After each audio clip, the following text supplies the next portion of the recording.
This is the Hidden Killers podcast with Tony Brueski, featuring retired FBI Special Agent Jennifer Coffindaffer.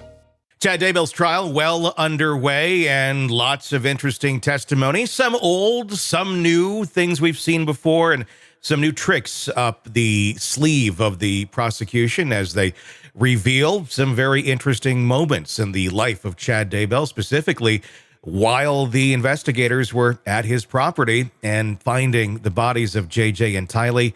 His farewell to his daughter, very, very revealing, stating, "I'm not coming back." Joining me to discuss, Jennifer Coffindaffer, retired FBI Special Agent. It was kind of exciting to see a new video of Daybell.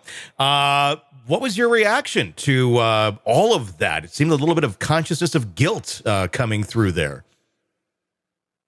You know, or forecasting, right? He understood to me well his actions and that he was caught and it was over. Mm-hmm. He seemed so defeated, even on his call to Lori Vallow, you know, when he discusses they're in the backyard. And then this footage when he's addressing his daughter mm-hmm. and, you know, describing, well, her things are in there. And you know, it was really revealing, I thought. Yeah, he'd given up. He did. It was like an immediate give up, too. It wasn't like, I don't know why they're here. Like, we'll get this cleared up. It's like, well, here's go pay the mortgage. I'm not coming back. And just like, okay, like he knew this was coming, I think. I think he knew it was at some point, you know, when you have reporters following you around in Hawaii asking where the kids are, he had to have some clue that that the end was very near. I guess it also really opens up our eyes to the question of, well, how invested was he mentally in this? Was he invested the way Lori was? I think the answer to that's no. I agree with you. I don't think he was. And it's really odd. It's almost like he had bought into his own just, you know, belief in all of this, you know, the honeymoon down in Hawaii, all of that. And then as fast as it was rolling in the trajectory, right? Kill all these people. Let's get married. Let's have a honeymoon, was as quickly as he realized he jumped back into reality. Does that make sense? He jumps into mystery world and then he comes back to reality and wow. Yeah. He knew he was done. He was sunk. Money, sex, power. I mean, that's how it's always been described here. It's just kind of baffling. There was an element of me that was wondering, you know, does he really buy this stuff?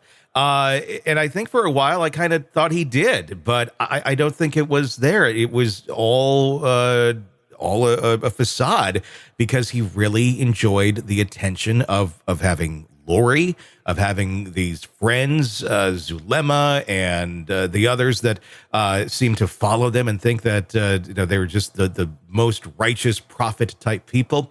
But again, it's like that was the motive for murder of killing children. It seems extreme, but I guess it wasn't a bridge too far for Chad. Well, to be clear, I don't think he ever bought into the nonsense he was dishing out. Mm-hmm. But I do think that he thought he was going to get away with it. Yeah. I think the lure of the sex, the money, this girl of his dreams kind of really just put him in the dark for a minute. And talk about being in the dark. Like he thought all his, you know, the kids were dark. He was in the dark, and it was clear that moment it's over, and he knew it. Yeah. Yeah, without a doubt. How do you think his kids are handling this now? They were for quite a while on his side, and we saw it in an interview last year. All of them believing that their dad had, you know, nothing to do with this. He was framed. We heard that. We haven't seen or heard from any of them really since. But I'm wondering if they have wrapped their mind around the reality of what their dad truly is. You would think they would by now, but I will say this. I see a lot of times and have seen a lot of times where family members go into a shell. Mm-hmm. As much as they possibly can. They don't want to hear about anything. They don't watch anything. They try to stay away from it. And maybe we have that situation here. But gosh, it's just got to make them wonder, my dad was capable of killing 2 children. Mhm. That's a big pill to swallow. Yeah, without a doubt. And I wonder, sometimes are some minds even able to process that, or is the only path forward to just continue to deny it because the reality is just too harsh? We saw Melanie Gibb on the stand, and we heard that infamous phone call that we heard during Lori's trial, and her testimony as well. Very much showing Chad being very involved in the conversations and in what was going on, and not so much just this guy on the side that was only doing her bidding. What was your reaction to her testimony? No, I agree with you.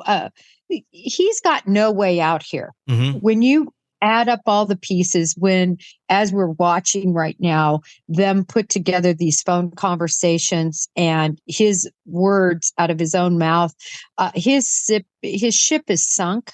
Mm-hmm. You can see it on his face. And, I think this is just a matter of time going through the motions personally. Sick of the ads? We are too. Start listening with no commercials now and get access to all of our episodes in advance of everyone else. Become a True Crime Today Premium Plus subscriber on Apple Podcasts. Search True Crime Today Premium Plus on Apple Podcasts or go to our podcast page and sign up now. True Crime Today Premium Plus. Sign up now.